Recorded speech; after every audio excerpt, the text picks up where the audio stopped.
Chaque année, le dimanche après le 15 août, se déroule sur les pâturages d'Aeski la fameuse fête des bergers. Les jeunes du village d'Ossuruc ont peu à peu remplacé les bergers d'autrefois. L'esprit des anciens est resté pour ces olympiades pastorales où ils luttent pour le meilleur. C'est sur les pentes raides près de l'auberge que se déroule la première épreuve, la fameuse montée à la source, qui existe depuis fort longtemps. N'est-ce pas Jean-Baptiste Keeil? C'est une course qui existe depuis longtemps. Enfin,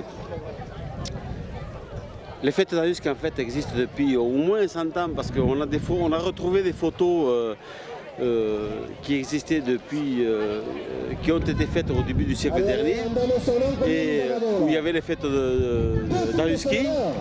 Et la première des épreuves de ces fêtes d'Aeski, c'est la fameuse course à la fontaine. Et donc c'est une course qui a au moins 100 ans.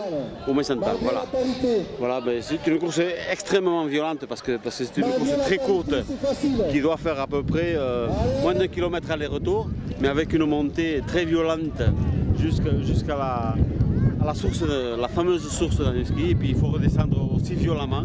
Et voilà, c'est une course très dure. Oui. C'est la 7e fois que je gagne ici.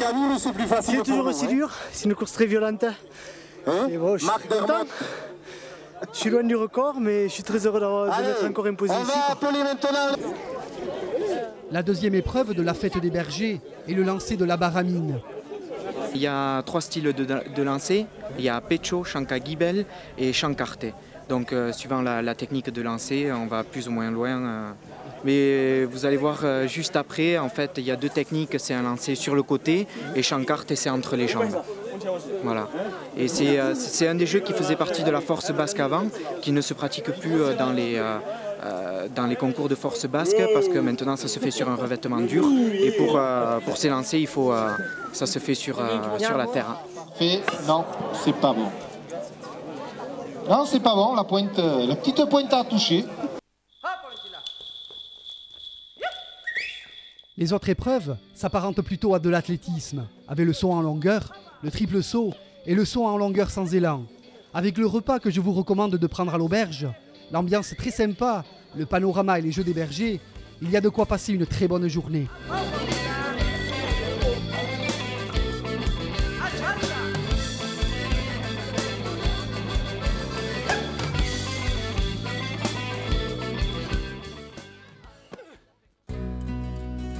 À un jet de baramine d'Aeski, le canyon d'Olsarte au-dessus du village de Larot est un véritable gouffre à ciel ouvert.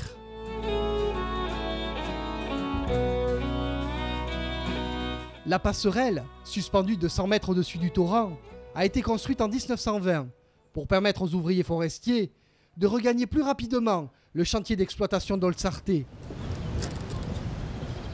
La traversée de la passerelle peut paraître impressionnante, surtout que ça bouge et que ça craque un peu.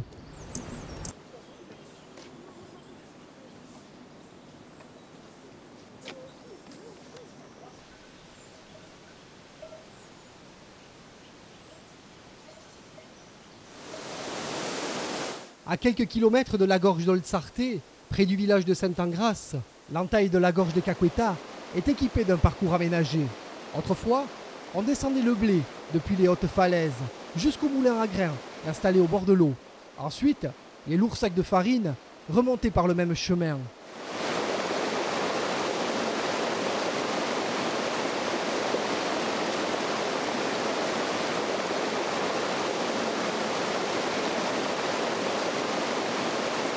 Cette gorge a été explorée en partie en 1903 par Fournier et son équipe.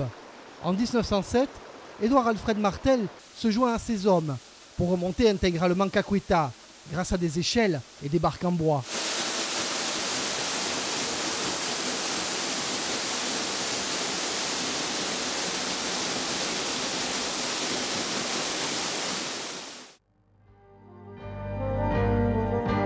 Au-dessus du village de Sainte-Engrâce, Éhujarré est le dernier des grands canyons de Haute-Soule. Les géologues ont des opinions partagées pour ce qui est de la formation des canyons de Haute-Soule. En fait, il y a 2 suppositions.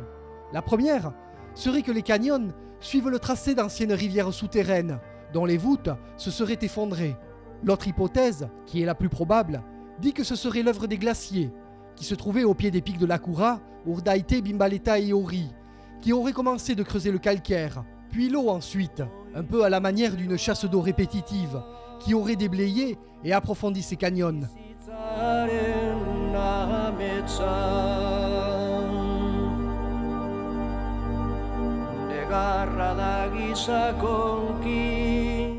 Pour explorer le canyon des Ujaré, pas besoin de matériel de canyoning. Il suffit d'une bonne paire de chaussures de montagne. Alors bonne découverte et soyez prudents.